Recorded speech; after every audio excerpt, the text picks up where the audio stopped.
Second season start करने से पहले सीजन 1 का एक रिकैप। सन जिन वू, जो कि इस सीरीज का मेन कैरेक्टर है, ये एक बहुत ही कमजोर सा हंटर है जो जब भी किसी डंजन के अंदर जाता है वहां से घायल होकर लौटता है। लेकिन फिर भी इसकी मजबूरी है, इसको हर बार डंजन के अंदर जाना पड़ता है।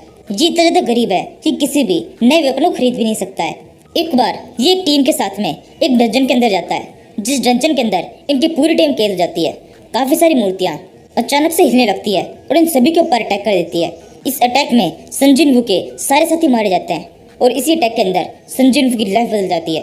सन जिन वू को एक सिस्टम की पावर मिलती है, जो सिस्टम सन जिन वू को कुछ टास्क देता है। उन टास्क खत्म करने पर सन जिन वू को रिवॉर्ड मिलता है। इसी तरीके से वो धीरे धीरे काफी ज्यादा ताकतवर हो जाता है। सन जिन वू अपनी इसी पावर की मदद से कई सारे डंजन को क्लियर करता है। इसके बाद में उसे समझ में आता है कि उसे ही ये सिस्टम की पावर क्यों मिली है, क्योंकि सन जिन वू के अंदर है shadow Lord. Shadow Lord 9th monarch में से एक है, जिसे उसी के क्लेन के उसी के साथ के लोगों ने वहां से निकाल दिया है। इन शॉर्ट शैडो लॉर्ड को धोखा दिया गया है। अब इसी शैडो लॉर्ड की पावर सन जिन वू के अंदर है, लेकिन सन जिन वू इस पावर को पूरी तरह से यूज नहीं कर सकता क्योंकि उसकी बॉडी काफी ज्यादा कमजोर है। इसी वजह से सिस्टम इसे बार बार ऐसे टास्क देता है ताकि टास्क को कंप्लीट करने के साथ साथ इसकी खुद की बॉडी भी ताकतवर होती जाए।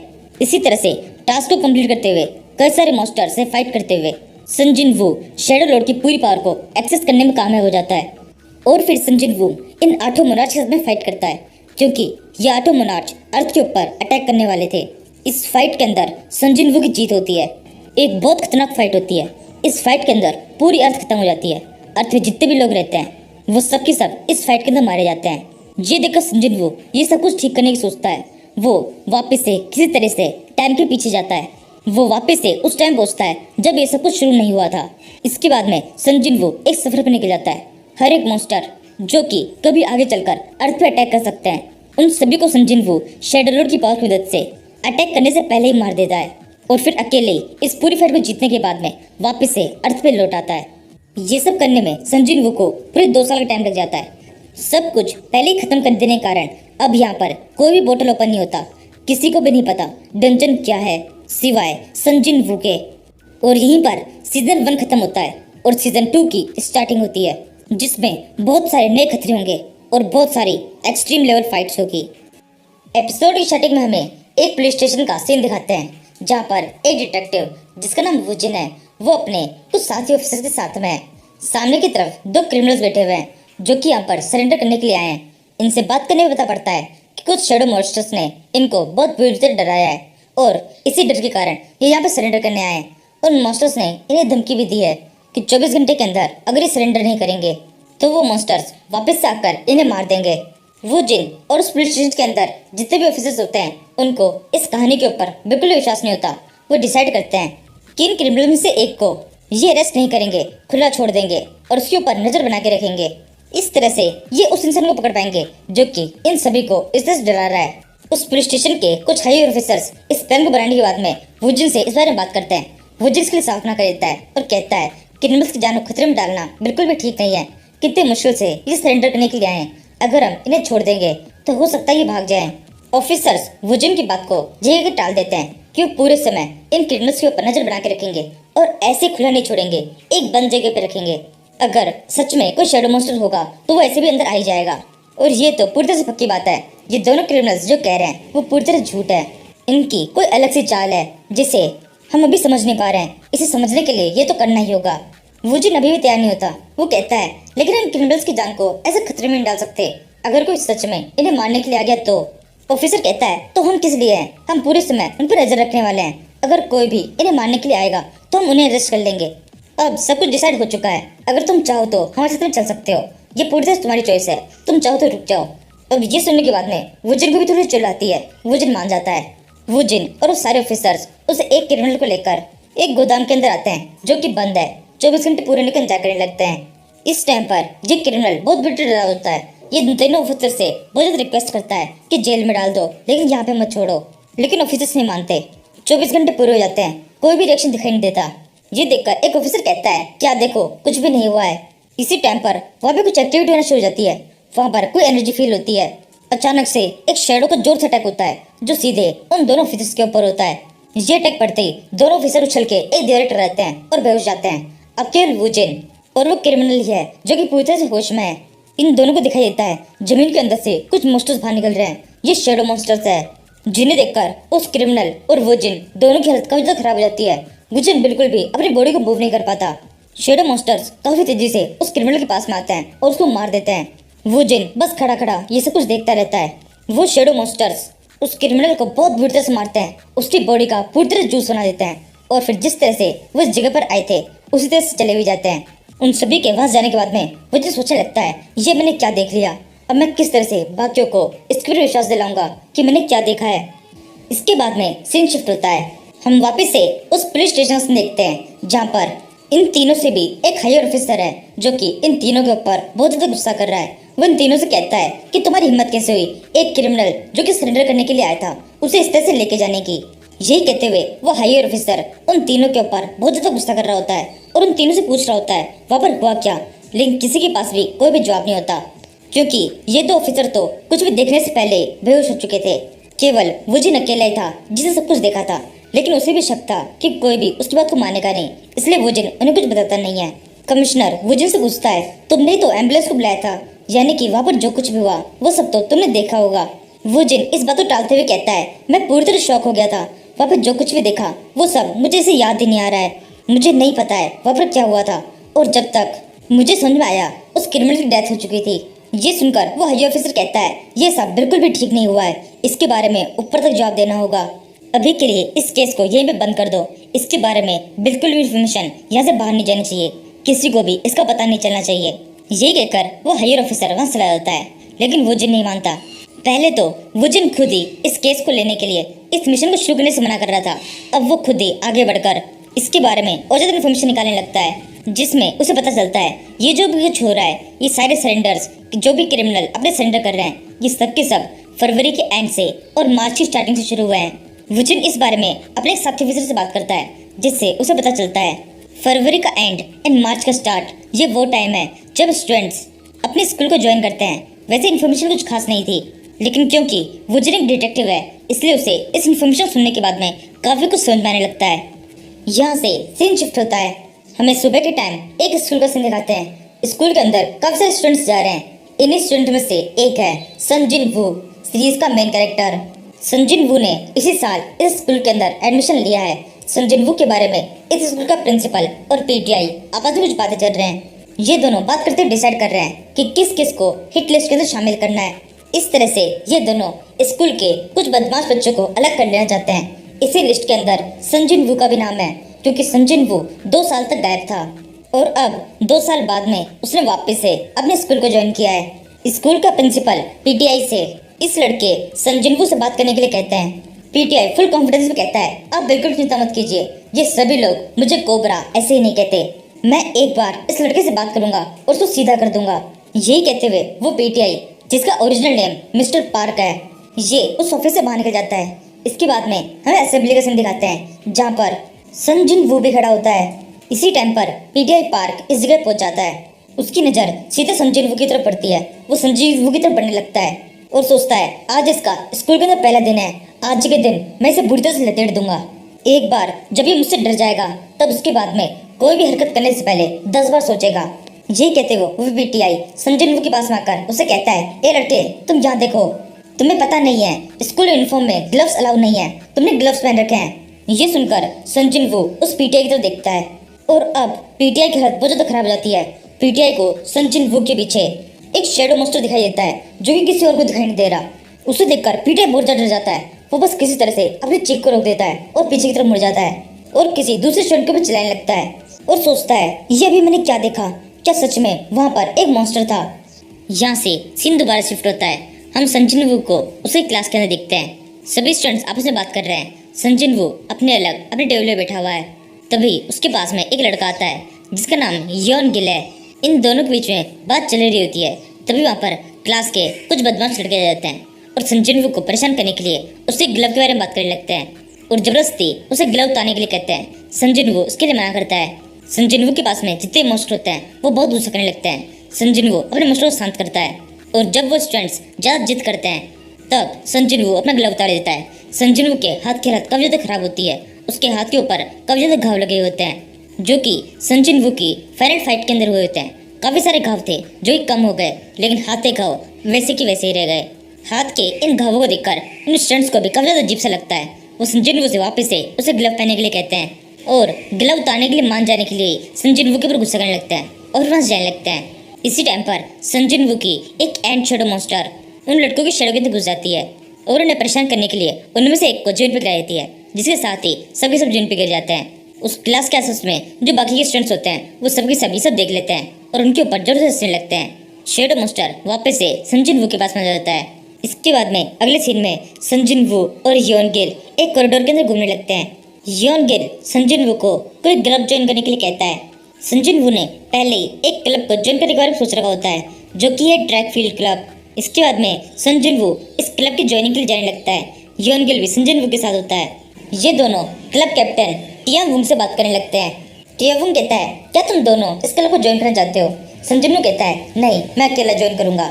इसी टाइम पर उस क्लब के बाकी मेंबर्स आ जाते हैं और संजिन वू से कहने लगते हैं, वैसे अभी के टाइम पर हमें किसी भी नए मेंबर की जरूरत नहीं है। तभी क्लब कैप्टन संजिन वू से पूछता है, क्या तुम एक एथलीट हो? संजिन वू कहता है, नहीं। कैप्टन कहता है, क्या तुम्हारे पास में ट्रैक फील्ड का, रनिंग का किसी भी तरह का एक्सपीरियंस है? संजिन वू इसके लिए पूरी तरह से मना कर देता है। ये सुनकर बाकी क्लब मेंबर्स संजिन वू के ऊपर बहुत ज्यादा गुस्सा करने लगते हैं। वो से कहने लगते हैं, तुम क्या सोच के यहाँ पर आ गए हो? तुम्हारे पास में ना तो एक्सपीरियंस है और ना ही तुम एक एथलीट हो, तुम्हें इस क्लब में ऐड नहीं किया जाएगा। इसी टाइम पर हमें पता पड़ता है संजिन वू के लिए इस क्लब को ऐड करना बहुत जरूरी है। वो ये सब एक लड़की के लिए कर रहा है जो कि हाई रैंकिंग हंटर बनने से पहले एक ट्रैक फील्ड स्टार थे। इसी टाइम पर बाकी के मेंबर्स संजिन वू को वहां से भागने लगते हैं। तभी एक दूसरा मेंबर उसे रोकता है और फिर संजिन वू से कहने लगता है, जैसा कि अभी हमने कहा, हमारे क्लब के अंदर बिल्कुल भी जगह नहीं है, लेकिन फिर भी क्योंकि तुम यहाँ पर आए हो इसलिए हम तुम्हें एक मौका देना चाहते हैं। तुम्हें इस क्लब के अंदर अपनी जगह खुद से बनानी होगी। उस लड़के की तरफ देख रहे हो, वो लड़का हमारे क्लब का सबसे स्लो रनर है।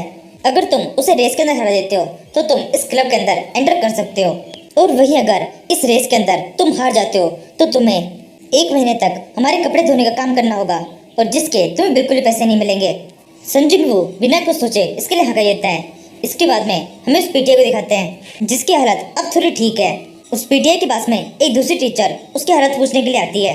पीटीआई खड़ा होकर खिड़की से बाहर झांकने लगता है। उसे दिखाई देता है संजिन वू एक रेस से भाग रहा है, जिसे देखकर उस पीटीआई को बिल्कुल भी अच्छा नहीं लगता। पीटीआई जल्दी से ट्रैक फील्ड क्लब के एक मेंबर को वहाँ बुलाता है और उसे पूछता है, ये सब क्या हो रहा है? ये लड़का संजिन वू तुम्हारे क्लब के स्टूडेंट के साथ में रेस क्यों कर रहा है? वो क्लब मेंबर बताता है, ये लड़का ट्रैक फील्ड कैंप को ज्वाइन करना चाहता है। इस क्लब को ज्वाइन करने से पहले हमारे मेंबर्स ने इसका एक टेस्ट लेने का सोचा और इसके साथ में एक रेस रखी। रेस तो ये जीत चुका है और हम चेक कर रहे हैं इसके अंदर कितना स्टेमिना है। अब तक ये लड़का इस पूरे ग्राउंड के 20 से ज्यादा चक्कर लगा चुका है और अभी भी नहीं थका। ये सुनकर उस पीटीआई के मन में भी संजिन वू को लेकर थोड़ी रेस्पेक्ट आने लगती है। वो सोचने लगता है, यानी कि मैं ही इसके बारे में गलत सोच रहा था, और वो अजीब सा मॉन्स्टर वो भी मैंने गलत ही देखा था, मेरे कोई गलतफहमी हो गई होगी। कहते हुए वो पीटीआई वापस से संजिन वू की तरफ देखता है, और इस बार जैसे ही संजिन वू को देखता है उसकी हालत वापस से खराब जाती है। उसको वापस से संजिन वू के पीछे वो शैडो मॉन्स्टर दिखाई देने लगते हैं। इसी टाइम पर एक शैडो मॉन्स्टर उस खिड़की के एकदम पास में जाता है और हू करके उस पीटीआई को बहुत बुरी तरह डरा देता है। ये देखकर उस पीटीआई की हालत काफी ज्यादा खराब जाती है। वो बेहोश होकर जमीन पे गिर जाता है। उस पीटीआई के साथ में जो क्लब मेंबर होता है वो पीटीआई को जगाने की कोशिश करता है। उससे पूछता है, सर आपको क्या हुआ? पीटीआई के होश इस टाइम पे पूरी तरह से उड़ चुके होता है। उसके पास में कहने के लिए कुछ भी नहीं होता। इसी दिन हम शाम का सीन देखते हैं। वो जिन अपने एक साथी ऑफिसर के साथ में एक रेस्टोरेंट के अंदर आया हुआ है। वैसे तो ये दोनों केवल मजे करने के लिए यहाँ पर आए, लेकिन बातें शुरू हो जाती है जिसमें वो जिन अपने साथी ऑफिसर को उस क्रिमिनल के बारे में बताता है जिसे वो जिन के सामने एक शैडो मॉन्स्टर ने मार दिया था। वो शैडो मॉन्स्टर एक एंट जैसा था जो कि बहुत ज्यादा खतरनाक था। वो जिन की ये सारी बातें गलती से पीटीआई पार्ट सुन लेता है, जो कि उस टाइम पर उसी रेस्टोरेंट के अंदर था। वो खड़ा होकर वो जिन से कहने लगता है, अब किसी एंट मॉन्स्टर की बात कर रहे थे, क्या वो एंट मॉन्स्टर दिखने में ऐसा था जैसे किसी एंट की बॉडी किसी ह्यूमन की बॉडी के साथ मर्ज हो गई हो? इसके बाद में वो जिन और पीटीआई पार्ट के बीच में जो बातें होती है वो हमें नहीं पता जाती। सीन शिफ्ट हो जाता है। हमें अगले दिन सीन दिखाते हैं। ट्रैक फील्ड क्लब के सभी मेंबर्स एक प्रैक्टिस रेस के अंदर भाग रहे हैं। इस क्लब के अंदर संजिन वू के साथ में योन गिल ने भी ज्वाइन कर लिया है और उसकी हालत काफी ज्यादा खराब है। वो हाफते हुए उस दौड़ के अंदर भाग रहा है। संजिन वू से योन गिल की ये हालत देखी नहीं जाती। वो जल्दी से अपने एक शैडो मॉन्स्टर जिसका नाम बेलियन है, उसे कुछ इशारा करता है। बेलियन जल्दी से योन गिल की शेडो की तरफ चला जाता है। उसके ऐसा करते ही योन गिल की रफ्तार बहुत ज्यादा बढ़ जाती है। वो बहुत तेज रफ्तार में भागने लगता है। इस प्रैक्टिस रनिंग को बिल्डिंग के अंदर से पीटीआई भी देख रहा होता है। वो वहां पर खड़ा होकर संजिन वू को देखते हुए वूजिन के साथ में जो बातें हुई थी उस बारे में सोच रहा होता है, जो कि अभी भी हमें नहीं बताई जाती। संजिन वू भी ये नोटिस कर लेता है कि पीटीआई की पूरी नजर पूरे समय उसके ऊपर ही है। बेलियन संजिन वू से कहता है, क्या करना चाहिए इसका? आप कहो तो मैं एक ही बार में इसकी पूरी आदत बुला देता हूँ, उसके बाद में इससे कोई भी दिक्कत नहीं होगी। संजिन वू कहता है, नहीं, अभी कुछ भी करने की जरूरत नहीं है, अभी केवल इसके ऊपर नजर बना के रखो, जब कुछ करना होगा तब देख लेंगे। इसी के साथ ही ये क्लब ट्रेनिंग खत्म हो जाती है। संजिन वू और बाकी के सभी मेंबर्स अपनी अपनी क्लास में चले जाते हैं। तभी हम देखते हैं वूजिन भी यहीं पर है। डिटेक्टिव वूजिन को सब कुछ पता चल चुका है, थोड़ा बहुत पता चल चुका है, जो कि उसे पीटीआई ने बताया है। पीटीआई ने वूजिन को बताया है कि एक स्टूडेंट है जिसके आसपास में इस तरह के शेडो मॉन्स्टर्स दिखाई देते हैं। इसी बारे में पूरी इन्वेस्टिगेशन करने के लिए वूजिन संजिन वू के स्कूल आया है। लेकिन उसके सामने एक दिक्कत है, वो संजिन वू से किस तरह से बात करेगा? और वो सीधे जाकर संजिन वू से ये तो नहीं कह सकता कि तुमने किसी एंट मॉन्स्टर को देखा है जो कि किसी इंसान से दिखाई देता है। अगर वूजिन ने संजिन वू से इस तरह से बात की तो संजिन वू वूजिन को पागल समझ सकता है। यही सब अच्छे सोचने के बाद में वूजिन एक पूरी स्क्रिप्ट तैयार करके संजिन वू से बात करने के लिए जाता है। वो सीधे संजिन वू की क्लास में पहुंच जाता है, क्लास को रुकवाता है और चलती क्लास में से संजिन वू को बाहर बुला लेता है, जिससे पूरी क्लास के अंदर संजिन वू का एक अलग ही डेमो बन जाता है। सभी स्टूडेंट सोचने लगते हैं इस लड़के को एक पुलिस ऑफिसर बुलाने के लिए आया है, यानी कि ये लड़का बहुत खतरनाक है। इसके बाद में संजिन वू उस क्लास से बाहर आ जाता है। डिटेक्टिव और संजिन वू के बीच में कुछ बातें होती है। डिटेक्टिव संजिन वू को एक तस्वीर दिखाता है जो कि उस एंट मॉन्स्टर की होती है। वूजिन संजिन वू से पूछता है, इस मॉन्स्टर को हमने किसी से तैयार करवाया है, क्या तुमने ऐसा कुछ कभी देखा है? संजिन वू कहता है, हाँ देखा है। ये सुनकर वूजिन बहुत एक्साइटेड हो जाता है और पूछता है, कहाँ पर देखा है? जल्दी, मुझे जल्दी बताओ, एक सेकंड भी मत रुकना, ये केस बहुत ज्यादा इंपॉर्टेंट है। ये कहने के बाद में वूजिन थोड़ा खुद को शांत करता है और फिर एकदम नॉर्मली संजिन वू से पूछता है, मुझे पता है मैं इतना एक्साइटेड हो गया, तुम थोड़ा सा डर गए होंगे। मैं एकदम नॉर्मली पूछता हूँ, क्या तुमने इसे कहीं देखा है? संजिन वू कहता है, हाँ मैंने इसे देखा है। वूजिन कहता है, कहाँ पर? संजिन वू कहता है, एक टीवी शो में छोटे बच्चों का एक कार्टून आता है जिसके अंदर मैंने इस कैरेक्टर को देखा था। ये सुनकर वूजिन का मुंह उतर जाता है। इसी टाइम पर संजिन वू बहुत ज्यादा खुश होता है, क्योंकि जब पिछली बार मॉन्स्टर्स के पोर्टल्स ओपन होते थे उस टाइम पर वूजिन ने संजिन वू की बहुत मदद की थी।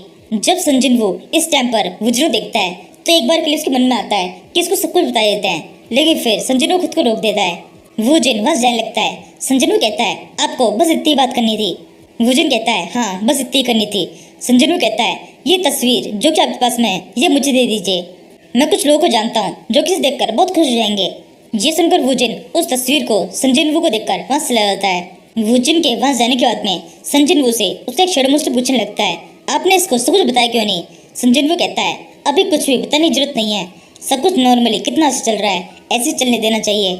ये कहकर संजिन वू अपनी क्लास के अंदर आ जाता है। अब क्योंकि एक पुलिस ऑफिसर संजिन वू से मिलने के लिए आया था, इसलिए पूरी क्लास के अंदर संजिन वू का बहुत नाम हो जाता है। लड़कियां संजिन वू से बात करने लगती है। वो उससे पूछने लगती है कि ऑफिसर तुमसे मिलने क्यों आया था? संजिन वू कहता है, मैं इस ऑफिसर को पर्सनली जानता हूँ काफी लंबे टाइम से। ये सुनकर तो लड़कियां पागल सी हो जाती है। वो कहती है, ये तो कितनी अच्छी बात है, एक ऑफिसर तुम्हारा दोस्त है, तुम तो बहुत पॉपुलर हो। इसी के साथ ही संजिन वू पूरी क्लास के अंदर पॉपुलर हो जाता है और इसी के साथ ही संजिन वू से जलने वाले भी वहाँ पर आ जाते हैं। इस सारी भीड़ को चिढ़ते हुए एक लड़का संजिन वू के पास में आता है और उसे कहने लगता है, तुमसे पुलिस मिलने के लिए आई है, इसके लिए तुम्हें ज़्यादा चढ़ने की जरूरत नहीं है। ये बिल्कुल भी बड़ी बात नहीं है, क्रिमिनल से अक्सर पुलिस मिलने के लिए आती है, तुम्हें ज़्यादा सर पे चढ़ने की जरूरत नहीं, तुम कुछ भी नहीं हो। वो लड़का अपनी बात को पूरी कर ही रहा होता है, तभी वहाँ पर ट्रैकफील्ड क्लब के कुछ मेंबर्स आ जाते हैं और उस लड़के के साथ वाले एक उसके साथी को दोनों को धर लेते हैं और उन दोनों से कहने लगते हैं, तुम दोनों की हिम्मत कैसे हुई ट्रैकफील्ड क्लब के एक मेंबर को इस तरह से परेशान करने की? संजिन वू ट्रैकफील्ड क्लब के कैप्टन की तरफ देखकर उसे पूछने लगता है, आपके इस क्लास के अंदर आने का क्या कारण है? कैप्टन कहता है, तुम्हें मदद की जरूरत थी तो हम आ गए, हमने देखा ये लड़के तुम्हें परेशान कर रहे हैं। वैसे इसके अलावा एक और कारण है, हम तुम्हें बताना भूल गए थे, जब भी हमारे क्लब के अंदर कोई नया मेंबर ऐड होता है तब उसके आने की खुशी में हमें पार्टी रखते हैं, तो आज हमने पार्टी रखी है तुम्हारे और जियोन गिल के हमारे ग्रुप में ऐड होने के कारण, तुम दोनों टाइम से पहुंच जाना। ये कहते हुए वो दोनों मेंबर्स वहाँ जाने लगते हैं। इसी टाइम पर हम देखते हैं उन दोनों मेंबर्स ने दो नहीं 4 लड़कों को धर रखा है और ये 4 लड़के वही है जिन्होंने जबरदस्ती संजन वू से उसे ग्लव उतरवाए थे। संजन वू कैप्टन से पूछता है, आप इन चारों क्या करने वाले हैं, इनको कहाँ लेके जा रहे हैं? कैप्टन कहता है, अभी तक कुछ सोचा नहीं है, अभी के लिए हम इन्हें साथ में लेके जा रहे हैं, वहाँ चल के देखेंगे इनके साथ में क्या करना है। यही कहते हुए वो दोनों मेंबर्स उन 4 लड़कों को ऐसे गर्दन में दबाए हुए अपने साथ में लेके चले जाते हैं। इसके बाद में संजन वू अपने क्लास खत्म करता है, छुट्टी होती है। योन गिल, ट्रैकफील्ड क्लब के सभी मेंबर्स और संजन वू ये सबके सब पार्टी के लिए किसी जगह पे जाने लगते हैं और रास्ते में उन लड़कियों के बारे में बात करने लगते हैं जो कि संजन को परेशान कर रहे थे। संजन कहता है, कोई बड़ी बात नहीं है, मैं उन्हें संभाल लूंगा, और वैसे भी जो आज आपने किया है उसके बाद में उनकी दोबारा हिम्मत नहीं होगी। इसी टाइम पर डिटेक्टिव वुजिन उसके पहुंच जाता है और संजन वू से बात करने के लिए कहता है। ये सुनकर संजन वू उस डिटेक्टिव के साथ में रुक जाता है। योन गिल और क्लब के सारे मेंबर्स आगे बढ़ जाते हैं। क्लब का कैप्टन संजन वू से कहता है, ज्यादा देर मत लगाना, तुम्हारा दोस्त योन गिल हमारे साथ में है, ये हमारे पास में बंदी रहेगा जब तक तुम आओगे नहीं, इसे छुड़ाना है तो सही टाइम में पार्टी में पहुंच जाना। यही कहते कैप्टन मजाक मजाक में योन गिल को अच्छे से दबाकर वहां से लेके जाने लगता है। संजन वू डिटेक्टिव वुजिन से कहता है, मेरे को बहुत जरूरी काम है, आप देख रहे हो इन्होंने मेरे लिए पार्टी ऑर्गेनाइज की है, मेरे को जल्दी से जाना है, आपको क्या बात करनी है वो जल्दी से कीजिए। तभी वुजिन एकदम से कुछ कहता है जिसे सुनते ही संजन वू बहुत चौंक जाता है। वुजिन कहता है, संजन वू चाहिए तुम ही हो, मुझे सब कुछ पता चल चुका है। इसके बाद में हमें एक फ्लैशबैक दिखाते हैं। ये फ्लैशबैक उस टाइम का है जब डिटेक्टिव संजन वू के स्कूल में संजन वू से मिलने के लिए आया था, यानी कि आज सुबह का। उस टाइम पर जब संजन वू से डिटेक्टिव बात कर रहा था तब संजन वू ने डिटेक्टिव से उस तस्वीर को मांगा था। तस्वीर को लेते वक्त संजन वू का हाथ धीरे से डिटेक्टिव की टच हो गया था। सेम उस टाइम पर तो इसका कोई भी इफेक्ट नहीं पड़ा। डिटेक्टिव बड़े आराम से स्कूल से बाहर निकलने लगा, लेकिन थोड़ा दूर पहुंचने पर ही इफेक्ट होना शुरू हो गया। डिटेक्टिव वुजिन को आवाज आने लगी जिसमें संजन वू डिटेक्टिव से कह रहा होता है, वुजिन क्या आपको मुझ पर भरोसा है? ये सब बातें वुजिन के माइंड में लगातार घूमने लगती है। उसको पता पड़ता है कि किस तरह से संजन वू ने सारे मोस्टर फाइट की, किस तरह से उन सभी को हराया और पूरे वर्ल्ड को वापस से स्टेबल किया। वुजिन को जब इसे कुछ पता चल रहा होता है तब उसकी हालत काफी ज्यादा खराब होने लगती है। वो अपना सर पकड़ लेता है। ये इन्फॉर्मेशन जो कि वुजिन के पास में आ रही है ये वुजिन के लिए बहुत ज्यादा होती है। वुजिन वहीं पर अपना सर पकड़ के बैठ जाता है और इसी के साथ ये फ्लैशबैक खत्म होता है। हमें वापस से बचने का मशीन दिखाते हैं। वुजिन और संजन वू आपस में बात कर रहे हैं। संजन वू और वुजिन एक पार्क के अंदर घूम रहे होते हैं। वुजिन संजन वू से कहता है, क्या तुमने उस फाइट को खत्म कर दिया? वो फाइट कैसी थी? 2 साल तक तुम यहाँ से गायब थे, इस बारे में मुझे पता चला है। मुझे लगता है 2 साल का ये टाइम उन सभी मोनार्च को मारने के लिए बहुत ज्यादा कम है। तुमने इतने कम टाइम में ये सब कैसे किया? संजन वू कहता है, 2 साल नहीं 27 साल लगे हैं मुझे ये सब करने में। वुजिन कहता है, क्या तुम्हें कभी भी इस सब पे रिग्रेट होता है? संजन वू कहता है, नहीं कभी रिग्रेट नहीं होता, क्योंकि कभी भी मेरे पास चॉइस नहीं थी, ये सब कुछ करना जरूरी था। वुजिन कहता है, क्या तुम खुश हो? संजन वू कहता है, हाँ मैं बहुत खुश हूँ, बस मुझे इस टाइम पर कुछ चीज़ों का ध्यान रखना पड़ता है, जैसे कि मेरी एज कभी बढ़ेगी नहीं, मैं इस एज में ही रुक चुका हूँ। वुजिन कहता है, वैसे तुमने आगे के लिए क्या सोचा है? संजन वू कहता है, अभी कुछ स्पेशली सोचा नहीं। वुजिन कहता है, तुम चाहो तो हमें ज्वाइन कर सकते हो। संजन वू कहता है, तुम्हारा मतलब पुलिस से है? वुजिन कहता है, हाँ मैं उसी की बात कर रहा हूँ, पुलिस में ज्वाइन हो जाओ, यहाँ पे तुम्हारे लिए बहुत काम है। तुम्हारे काम की चर्चे तो अभी बहुत सारे फैल चुके हैं, काफी सारे क्रिमिनल तुम्हारे उन शेडो मोस्टर की दर से काफी तेजी सरेंडर करते जा रहे हैं। संजन वू कहता है, मैं तो ज्वाइन कर लूंगा, फिर तुम्हारा क्या होगा? तुम्हारे हाथ से तुम्हारी जॉब चली जाएगी, सभी पुलिस ऑफिसर्स किसी भी काम के नहीं रहेंगे, उनके पास में कोई काम नहीं बचेगा। वुजिन कहता है, नहीं ऐसा कभी नहीं होगा, तुम्हारे आने से हमें बहुत मदद मिलेगी, लेकिन फिर भी क्राइम ऐसे ज्यादा खत्म नहीं होगा, हमेशा से कोई ना कोई दिक्कतें आती रहती है, हम चाहे कितनी अच्छी चीजें बना ले बुराई भी उस हिसाब से बढ़ती जाएगी। संजन वू कहता है, ठीक है मैं इस बारे में सोचूंगा। वुजिन कहता है, जल्दी सोचना, मुझे तुम्हारी जॉब का इंतजार है। संजन वू कहता है, ज्यादा इंतजार मत करना, तुम्हें पता है तुम्हारे पास में बहुत काम है और मेरा जवाब आए ये जरूरी नहीं है। ये कहते हैं संजन वू बाइक के वहां से चला जाता है। इसके बाद में थोड़ा टाइम बीतता है। अप्रैल महीना शुरू हो चुका है। इस महीने के अंदर काफी सारी चीजें होने वाली है, जो कि शुरू होती है डेजर्ट के अंदर एक दुर्घटना के साथ में। एक आदमी है जो कि डेजर्ट के अंदर घूम रहा है, उसे कुछ दिखाई देता है, वो जल्दी से इमरजेंसी नंबर पे कॉल कर देता है और कहता है, मुझे यहाँ पर कुछ खतरनाक सा दिखाई दे रहा है। उस इमरजेंसी कॉल को एक गर्ल उठाती है और वो कहने लगती है, आपको क्या दिखाई दे रहा है, साफ साफ बताइए। रेगिस्तान के अंदर जो आदमी होता है वो कहने लगता है, मेरे सामने एक चीज है जो कि टूट गई है, उसके अंदर बहुत बुरी तरह से क्रैक पड़ गए हैं, ये जो मुझे दिखाई दे रहा है ये बहुत खतरनाक है, मैं तो ठीक तरह से एक्सप्लेन भी नहीं कर पा रहा। कॉल गर्ल कहती है, इमरजेंसी कॉल पे जिस लड़की ने फोन उठाया है वो लड़की कहती है, प्लीज हमें साफ साफ बताइए आप क्या दिखाई दे रहे हैं, क्या वहाँ पर कोई बिल्डिंग है जो टूटने वाली है। रेगिस्तान के अंदर आदमी बोलता है, नहीं यहाँ पर कोई बिल्डिंग नहीं है, यहाँ पर आसमान है, आसमान के अंदर क्रैक पड़ गए हैं। मैं क्या कह रहा हूँ और मैं क्या देख रहा हूँ, इन दोनों के ऊपर ही मुझे विश्वास नहीं हो रहा है। इसके बाद में हम उस आसमान को देखते हैं, आसमान के अंदर सच में क्रैक पड़े हुए हैं। ये सब जो कुछ भी हो रहा है इसकी सारी इन्फॉर्मेशन संजिन वू के पास में पहुंच जाती है। ये पता चलते ही संजिन वू एक रूलर से मिलने के लिए जाता है और उससे पूछता है, क्या इस सब के पीछे तुम्हारा हाथ है? रूलर्स कुछ कर रहे हैं जिसका ये साइड इफेक्ट है। संजिन वू के सामने जो रूलर बैठा होता है वो कहता है, नहीं इसमें रूलर्स का किसी भी तरह से हाथ नहीं है। वैसे देखा जाए तो ये तुमसे कनेक्टेड है, एक नए तरह का जीव हमारी तरफ आ रहा है, ये एक नए तरह का खतरा है। अब तक कई बार रीइंकार्नेशन हुआ है, लेकिन इस बार जो रीइंकार्नेशन हुआ था वो सबसे ज्यादा अलग था। इसी अलग रीइंकार्नेशन की वजह से एक अलग तरह का खतरा है। इस खतरे का नाम है टाइटन्स। टाइटन्स बहुत बड़े बड़े जीव है जो कि बहुत खतरनाक है। संजुनू कहता है, तुमसे सुन के ऐसा लग रहा है ये बिल्कुल भी फ्रेंडली नहीं है। रूलर कहता है, तुम सही कह रहे हो, बिल्कुल भी नहीं है। अर्थ के ऊपर टाइटन्स का आना बिल्कुल ही अलग है। अब तक जितनी बार भी रीइंकार्नेशन हुआ है कभी भी टाइटन्स इस तरफ नहीं आए हैं। नॉर्मल केसेस में टाइटन्स हमारे वर्ल्ड के ऊपर अटैक करते थे, लेकिन इस बार मुबारक हो, टाइटन्स अर्थ के ऊपर अटैक करने वाले हैं और ये तुम्हारी वजह से हो रहा है। तुमने जो भी बदलाव किए हैं इसी वजह से टाइटन्स का टारगेट ही बदल गया है, अब उनका टारगेट अर्थ है। संजुनू कहता है, यानी ये सब कुछ मेरी वजह से हो रहा है। रूलर कहता है, हाँ। संजुनू कहता है, यानी कि इस सबसे मुझे ही निपटना होगा। रूलर कहता है, नहीं ऐसा नहीं है, तुम्हें अकेले नहीं निपटना होगा, हम अपनी आर्मी को तुम्हें मदद करने के लिए भेजेंगे, टाइटन्स का पूरी तरह सफाई हो जाएगा। संजुनू कहता है, नहीं ऐसा कुछ भी करने की जरूरत नहीं है, आप लोग बहुत स्लो हैं। मुझे याद है पिछली बार कितना टाइम लगा था, अब जो कुछ भी हो रहा है उसे मैं खुद ही संभाल लूंगा। इसके बाद में हम उस रेगिस्तान में देखते हैं, पूरी आर्मी को वहाँ पर तैनात किया गया है, पूरे एरिया को सील कर दिया गया है। साइंटिस्ट की एक टीम को बुलाया गया है जो कि पता लगाने की कोशिश कर रही है आसमान के अंदर ये क्रैक किस कारण से हैं।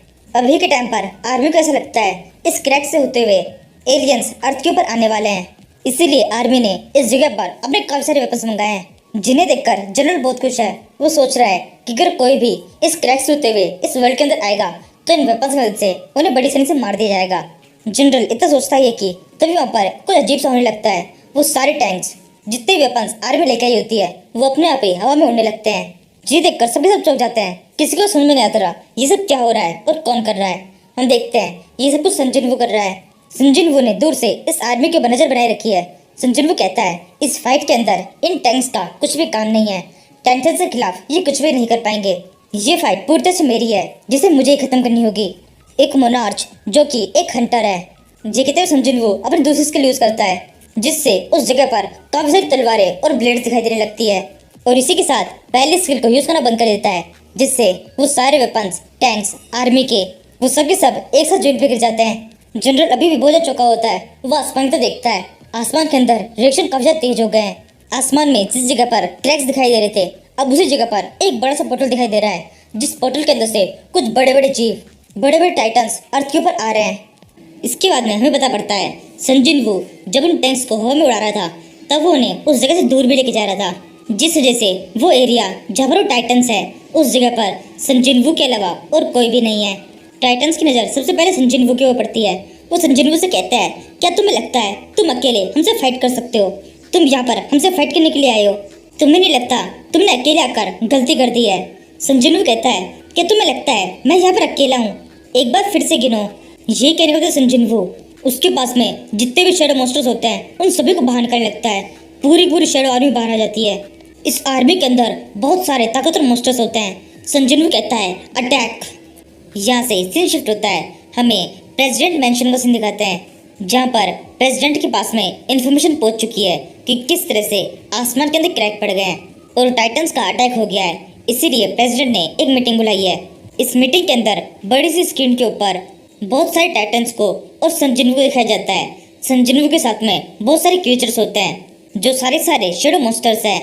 उस मीटिंग हॉल के अंदर जो कोई बैठा है उनमें से एक को भी नहीं पता ये सब कुछ क्या है। वो सब कुछ उनके लिए बहुत ज्यादा नया होता है। वो जनरल से पूछने लगते हैं कि अचानक से ये टाइटन्स का अटैक हो रहा है, ये लड़का जो कि इन टाइटन्स से फाइट कर रहा है ये कौन है और उसके साथ में सारे क्रिएचर्स कैसे आए? हमारी अर्थ के ऊपर इतना सब कुछ चल रहा था और हमें पहले कभी पता क्यों नहीं चला? ये सब सुनकर जनरल कहता है, हम खुद भी ये सब कुछ जानने की कोशिश कर रहे हैं, हमारे पास में अभी कोई भी जवाब नहीं है। यहाँ से सीन वापस से उस लड़ाई के अंदर शिफ्ट होता है। सन जिन वू के सारे मॉन्स्टर्स काफी तेजी से उन टाइटन्स के ऊपर अटैक कर रहे होते हैं। मॉन्स्टर्स का ये अटैक बहुत ज्यादा खतरनाक होता है। चारों तरफ धमाके हो रहे होते हैं, काफी तेजी से टाइटन्स मर रहे होते हैं।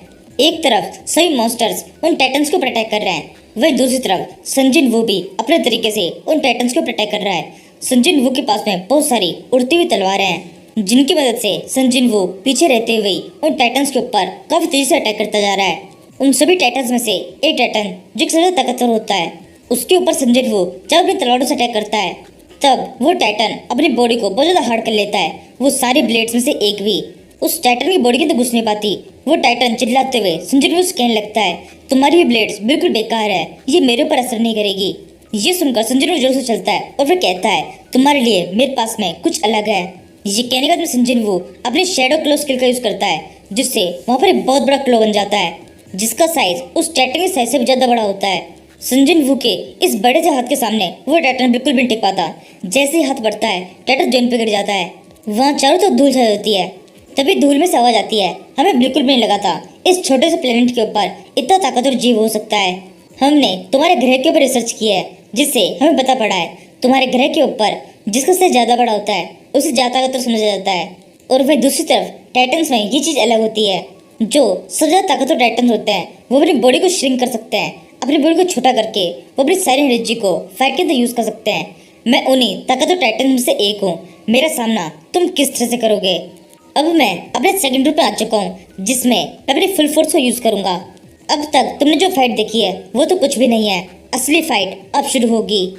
वो छोटे टाइटन ये कह ही रहा होता है, तभी उसके ऊपर सन जिन वू के 3-4 मॉन्स्टर्स का अटैक हो जाता है। वो तीनों चारों मॉन्स्टर्स काफी तेजी से उस टाइटन को मारते जाते हैं। उनमें से एक सन जिन वू से कहता है, आपकी बातें कुछ ज्यादा ही लंबी चल रही थी, जिसे सुनने में बिल्कुल मजा नहीं आ रहा था, तो हमने इसके ऊपर अटैक कर दिया। गलत तो नहीं किया? सन जिन वू कहता है, नहीं बिल्कुल सही किया, इसके साथ में वैसे भी ऐसा ही करना था।